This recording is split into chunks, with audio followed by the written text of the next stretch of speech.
Hey guys, I'm just going to take a moment to talk to you about science. If you would like to go back and look at the YouTube video with the vertebrates versus invertebrates, you are more than welcome to do that. I'm going to be focusing this lesson on animals that lay eggs versus animals that don't lay eggs, who give live birth, or animals that are cold-blooded versus animals that are warm-blooded. And those two are very closely connected.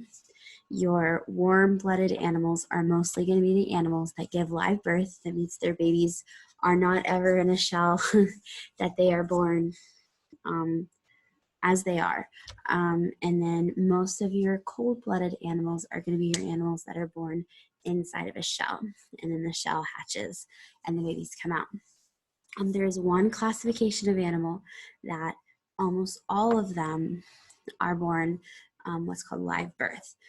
So for an example, horses, cows, your hamsters, monkeys, cats, dogs, gorillas, foxes, they don't ever come in shells. You don't find them in shells. They're born the way they are. They might not look the exact same. Like little rabbits are born kind of no fur and yucky looking, but they're not born in a shell. The mama rabbit does not lay an egg that the rabbit hatches out of. It's a live birth. All of those animals I just mentioned are mammals. Mammals have those two characteristics. They give live birth and they're warm-blooded. Okay, so let's talk a little bit more about the eggs. Most of your other animals, your reptiles like snakes and lizards, almost all are born in a shell, and then the shell hatches and the babies come out. Amphibians or frogs, they start off as eggs, become tadpoles, but they start off as eggs. And then the egg is a soft one, but it actually hatches a little tadpole, squeezes out, and then turns into, over a long period of time, develops into a frog. Salamanders, same thing, come from eggs. Your fish come from eggs. If you saw, like at the beginning of the movie Finding Nemo, a really sad scene, it'll make you cry, but you see that Nemo came from an egg that was hatched out in the sea anemone. Fish come from eggs. And the other example would be birds. We know chicken eggs, bird eggs, things like that. Birds come from eggs. So those are going to also be examples of your cold-blooded animals. Lizards, reptiles, amphibians, fish, birds, all cold-blooded animals. And for the most part, all are born from eggs, hatched out of eggs, where your mammals almost exclusively are all live birth and are all warm-blooded. So one example of something that breaks the rules are there are some snake species that the mama snake will keep the eggs in her body until they hatch. And so when they are ready to go, they are already hatched. But most of them, the snake lays the eggs and moves on her way. The exception that breaks the rule in the mammal world would be the duck-billed platypus, like Perry the platypus in Phineas and Ferb. That is a real animal. It is warm-blooded. It is covered in fur. It has all the classifications of a mammal, with the exception of it actually lays eggs. So the duck-billed platypus would be the only exception known for mammals, where every other mammal does not lay eggs. And they are all warm-blooded, including the platypus. So let's talk a little bit about that. You really get the idea of animals that are born out of an egg, hatched from an egg, and animals that are just born the way they are, without any kind of eggshell. Okay, so that part's pretty simple, and you can classify animals based off of those two categories.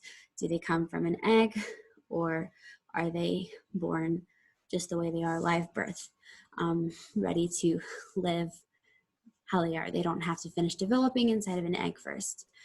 The one that is a little bit more tricky would be the cold-blooded versus warm-blooded. What does that mean?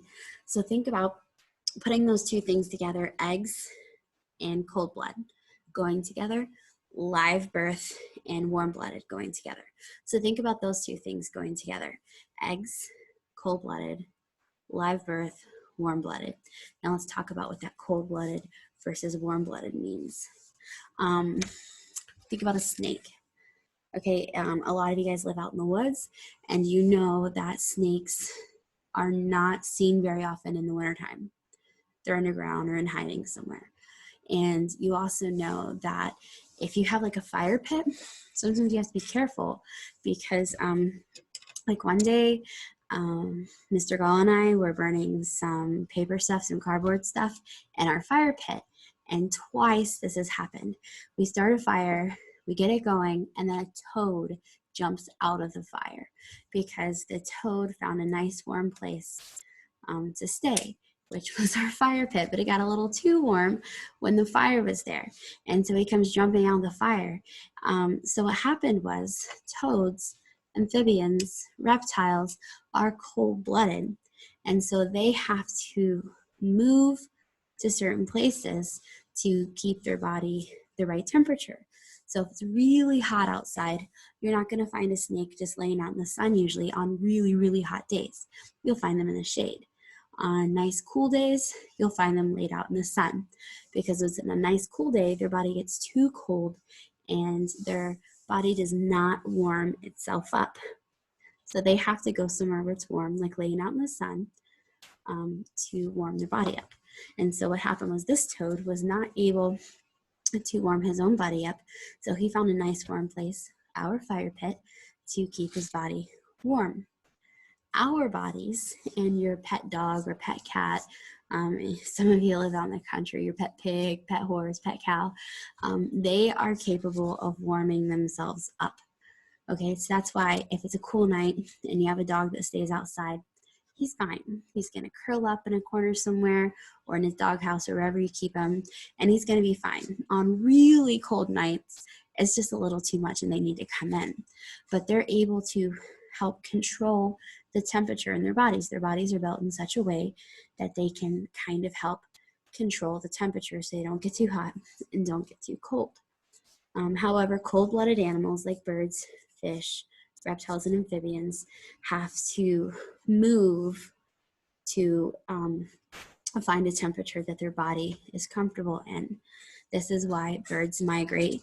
Not only is it to find food sources, so they fly south for the winter where there's more food, however, it's also because they're cold-blooded and their bodies will not function in the cold north. So they fly down south where they can keep their bodies the correct temperature to function and live well. So cold-blooded animals have to move to find the right temperature to keep their bodies working right, where warm-blooded animals, which are just mammals, are able to regulate their own temperature with their bodies. This is why there's people and animals that sweat, because our bodies are cooling ourselves down. This is why we get goosebumps or goose flesh or whatever what people want to call it, where your hairs stand up and your arm gets all prickly when you get cold, because that's your body working to heat itself up. And your body is made in such a way to be able to do that on its own, which is super cool. So that's another way to classify animals: cold-blooded versus warm-blooded, egg-laying versus live birth. So those are different ways you can classify animals.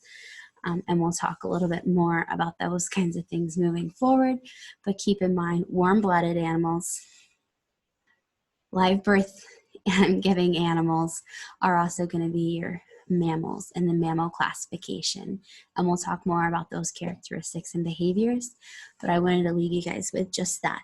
So now we've learned about vertebrates and invertebrates, and egg-laying versus live birth, and cold-blooded versus warm-blooded. And then now we will move next into each of the classifications. So this is where it gets interesting, and we will be doing a project soon, and you're going to pick 3 animals. They have to be from different classifications. You can't pick like 2 birds and a fish, or 2 mammals and a reptile. It has to be 3 different classifications, and we're going to do a science project based off of those animals. And I did this last year and the kids had a lot of fun. So we're going to try to still do it, even though it's going to be virtual, and I will walk you guys through that. But go ahead into Google Classroom, look at the assignments there, and I'll be checking in with you guys soon and talking about those assignments. So have a good one. I'll talk to you guys later, and I will see you soon.